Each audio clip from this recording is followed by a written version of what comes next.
আধার card PDF file কিভাবে আপনি ফটোশপে open করবেন আর ছোট সাইজ করে আধার কার্ডটা কিভাবে প্রিন্ট করবেন আমি এই ভিডিওর মধ্যে দেখিয়ে দেবো। তো আজকে আমি আপনাদেরকে অনেক সহজভাবে দেখিয়ে দেবো কিভাবে আপনি যে কোনো আধার কার্ড পিডিএফ ফাইল ফটোশপে ওপেন করবেন এবং সেটাকে প্রিন্ট করবেন। তো চলুন আমার কম্পিউটার স্ক্রিনে। তো প্রথমে আপনি আপনার ফটোশপ সফটওয়্যারটা ওপেন করবেন। ওপেন করার পরে আপনার আধার কার্ডের পিডিএফ ফাইলটা ফটোশপে ওপেন করবেন। তো কিভাবে ওপেন করবেন আমি আপনাকে দেখাচ্ছি। আমার মাউস পয়েন্টারের দিকে ফলো করুন। এই যে উপরে লেখা আছে ফাইল অপশনের উপরে একবার ক্লিক করবেন, দেখবেন 2 নম্বর অপশন ওপেন বলে লেখা থাকবে। ওপেন অপশনে একবার ক্লিক করবেন। এইখানে ক্লিক করার পরে আপনার সমস্ত ফোল্ডারগুলো এখানে শো হয়ে যাবে। এবার যে ফোল্ডারে আপনি আপনার আধার কার্ডের পিডিএফ ফাইলটা রেখেছেন সেই ফোল্ডারটা ওপেন করবেন। ওপেন করার পরে আপনার পিডিএফ ফাইলের উপরে একবার ক্লিক করবেন। ক্লিক করার পরে ডান সাইডে দেখবেন ওপেন বলে লেখা থাকবে।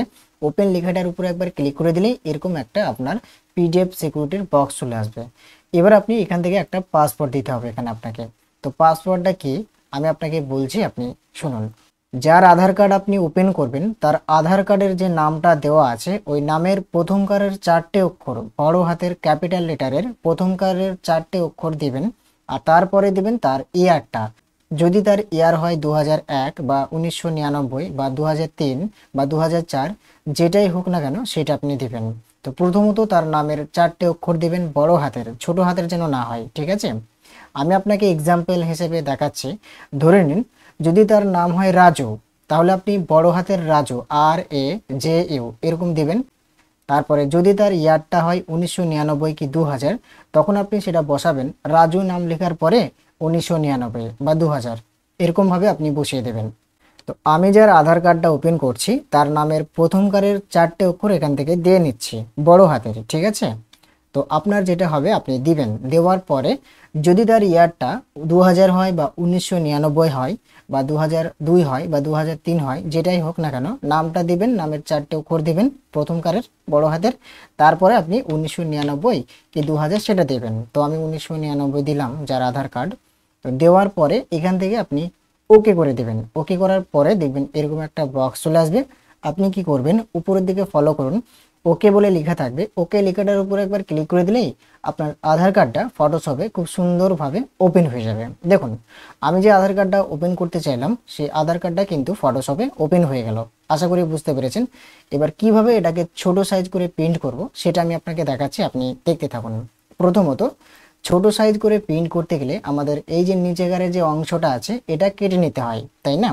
তো এটা কিভাবে কাটবেন আর এই অংশটুকু কিভাবে প্রিন্ট করবেন আমি আপনাকে দেখাচ্ছি, আপনি দেখুন। যার জন্য আপনি এটাকে কাটার জন্য বা এটাকে সিলেক্ট করার জন্য টুলবারে আসবেন। টুলবারে আসার পরে উপরের দিকে ফলো করবেন, একটা টুল দেওয়া থাকবে রেক্ট্যাঙ্গুলার মার্কিউ টুল, ঠিক আছে? তো এই রেক্ট্যাঙ্গুলার মার্কিউ টুল এই লেখাটার উপরে বা এই আইকনটার উপরে একবার ক্লিক করে দেবেন। এইখানে ক্লিক করার পরে আপনি এটাকে পুরো সিলেক্ট করে নেবেন। যতটুকু অংশ আপনি কাটিং করবেন বা সিলেক্ট করবেন সেটা আপনি ভালোভাবে সিলেক্ট করে নেবেন। তো আমি এতটুকু অংশ প্রিন্ট করে দেবো। যার জন্য এই অংশটা কিভাবে আমি সিলেক্ট করছি দেখুন। এরকমভাবে মাউসে ড্রাগ করে এইভাবে ড্রাগ করে যতটুকু অংশকে প্রিন্ট করব ততটুকু অংশ এইভাবে সিলেক্ট করব, ঠিক আছে? আপনিও এইভাবে সিলেক্ট করবেন। সিলেক্ট করার পরে যে কাজটা করবেন আপনি ফাইলে আসবেন। ফাইলে এসে নতুন একটা পেজ নেবেন। যার জন্য ফাইলে এসে এই যে নিউ বলে লেখা আছে, নিউ লেখাটার উপর একবার ক্লিক করতে হবে। এখানে ক্লিক করার পরে যে প্রেসেট সাইজ এখান থেকে আপনি A4 সাইজ নিয়ে নেবেন, ঠিক আছে? আমি A4 সাইজ নিলাম, দিয়ে এখান থেকে আমি ওকে করে দিলাম। এবার এই পেজটাকে ড্র্যাগ করে ডান সাইডে নিয়ে আসলাম। এবার আমি যতটুকু সিলেক্ট করলাম ওই সিলেকশনের উপরে মাউস পয়েন্টারটা দিয়ে একবার ক্লিক করব, ঠিক আছে? দিয়ে এখান থেকে এই যে মুভ টুল আছে না, এই মুভ টুলটা সিলেক্ট করব।